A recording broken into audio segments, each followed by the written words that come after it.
नमस्कार, आप देख रहे हैं हिमाचल न्यूज। आइए जानते हैं आज के प्रमुख समाचार और दिन भर की बड़ी सुर्खियां।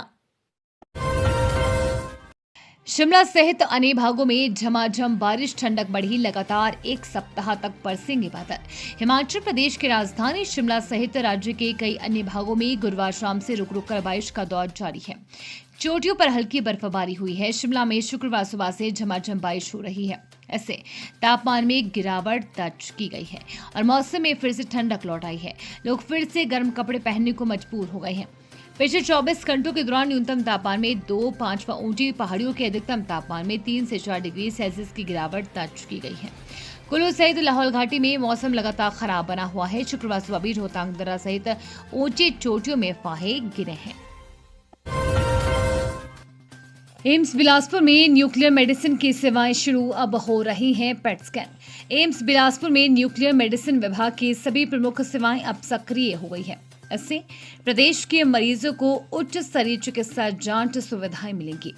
केंद्रीय स्वास्थ्य मंत्री जगत प्रकाश नड्डा ने 8 मार्च को एम्स में स्पेक्ट और पेट स्कैन यूनिट का विधिवत शुभारंभ किया था, लेकिन कुछ कारणों से अब तक एम्स में पेट स्कैन नहीं हो पा रहे थे। अब इन्हें शेड्यूल किया जाने लगा है। पेट और स्पेक्ट से कैंसर, न्यूरोलॉजिकल और हृदय संबंधी बीमारियों के सटीक निदान में मदद मिलेगी। पेट स्कैन के माध्यम से शरीर की क्रियाशीलता को बेहद बारीकी से देखा जा सकता है। इस प्रक्रिया में मरीज को विशेष रेडियोधर्मी पदार्थ जैसे FDG, एक प्रकार का ग्लूकोज दिया जाता है, जो शरीर की सक्रिय कोशिकाओं में जाकर जमा होता है।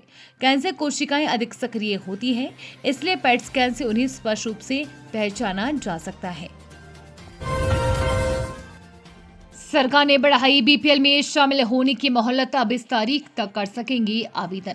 राज्य के ऐसे वंचित लोग भी BPL परिवार में शामिल होने के लिए आवेदन कर सकेंगे जो 30 अप्रैल तक अपनी पंचायतों में किन्हीं कारणों से आवेदन नहीं कर पाए हैं, क्योंकि ग्रामीण विकास विभाग ने ऐसे परिवारों को आवेदन करने के लिए तारीख बढ़ा दी है।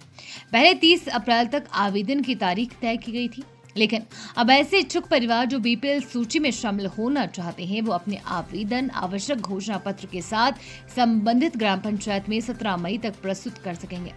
इस संबंध में ग्रामीण विकास विभाग के निदेशक की ओर से तारीख बढ़ाने का पत्र जारी कर दिया गया है। पहलगाम हमले के बाद हिमाचल में घटे पर्यटक, दूसरे वीकेंड के लिए भी बुकिंग का। पहलगाम हमले के बाद सीमाओं पर तनाव के कारण हिमाचल प्रदेश में सैलानियों की संख्या में कमी आई है। समर टूरिस्ट सीजन शुरू होने के बाद लगातार दूसरे वीकेंड पर बुकिंग कम है। शिमला, कुफरी, नारकंडा, धर्मशाला, कसौली और चायल सहित अन्य पर्यटन स्थलों पर सैलानी उम्मीद के मुकाबले कम है। टूरिस्ट सीजन में पर्यटन स्थलों पर उत्तर भारत के चुनिंदा राज्यों से ही टूरिस्ट पहुंच रहे हैं। हर साल भीषण गर्मी से राहत के लिए दक्षिण भारत से बड़ी संख्या में सैलानी प्रदेश के पर्यटन स्थलों पर पहुंचते हैं। आंध्र प्रदेश, कर्नाटक, केरल, तमिलनाडु और तेलंगाना से सैलानियों के बड़े ग्रुप आने से पर्यटन कारोबार को रफ्तार मिलती है। लेकिन पहलगाम हादसे के बाद दक्षिण भारत के सैलानियों ने बुकिंग रद्द करवानी शुरू कर दी है। पर्यटन कारोबारियों का मानना है कि सीमा पर तनाव मुख्य कारण है। ट्रैवल एजेंट्स एसोसिएशन के महासचिव मनु सूद का कहना है कि आतंकी घटना और सीमा पर तनाव के कारण ग्रुप बुकिंग रद्द हो रही है।